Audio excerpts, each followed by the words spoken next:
Free में एक training दे रहा हूँ। कुछ आंकड़ों से खेलते हैं तो आपको शायद आंखें खुले और समझ में आए कि आपको आपके करियर के साथ में करना क्या है। सबसे पहले चेक करिए कि आप कितने कॉल कर रहे हो और कितने कॉल में कन्वर्जन आ रहे हैं। कन्वर्जन कैसे आ रहे हैं? क्या बेवकूफ़ बना के आ रहे हैं, झांसा देख के आ रहे हैं, या लालच दे के आया जा रहा है? यानी क्या मैं राइट ढंग से प्रोडक्ट बेच के एक प्रॉपर कंसल्टिंग करके प्रॉपर नीड आइडेंटिफाई करके प्रोडक्ट बेच रहा हूँ, या चमत्कार हो जाएगा, ये हो जाएगा, वो हो जाएगा और मैं माल चेप रहा हूँ?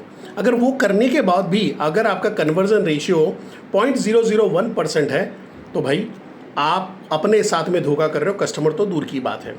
दूसरा है लीड जनरेशन की कॉस्ट अगर बढ़ रही है तो एक तरफ लीड जनरेशन की कॉस्ट बढ़ रही है और एक तरफ लीड का कन्वर्जन रेशियो लगातार गिर रहा है, तो आप ऐसे मॉडल में फंसे हो जहां से आप कन्वर्जन ला ही नहीं सकते हो और आप कमा ही नहीं सकते हो।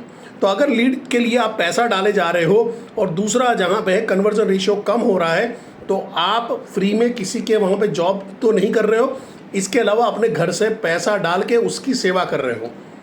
तो यहाँ पे है, आपको समझना पड़ेगा कैसा बिजनेस आपके लिए अच्छा है। एक, जहाँ पे मार्केट में उसकी डिमांड हो। दूसरा है, मार्केट में और डिमांड के सामने सप्लाई के लिए जो प्रोडक्ट है उसके अंदर में बैलेंस हो, यानी प्रोडक्ट के अंदर में कुछ क्वालिटी हो। थर्ड जो इंपॉर्टेंट चीज़ है, जहाँ पे एक कंपनी की गुडविल हो जिससे आपको विश्वास दिलाने में ज़्यादा टाइम न निकले। जहाँ पे कोई भी ऐसे बिजनेस मॉडल में अगर कन्वर्जन रेशियो 10 से 20% है, समझ लो बहुत बढ़िया बिजनेस है, और 30% कन्वर्जन रेशियो आ रहा है तो समझ लो कि भगवान आप पे प्रसन्न हो चुके हैं। तो आपको ये समझना पड़ेगा कि आपका बिजनेस मॉडल का कन्वर्जन रेशियो क्या है। अगर कन्वर्जन रेशियो 0.001% है, आंखें खोलो खोलो, आंखें खोलो, जागो, नींद से उठो और भागो।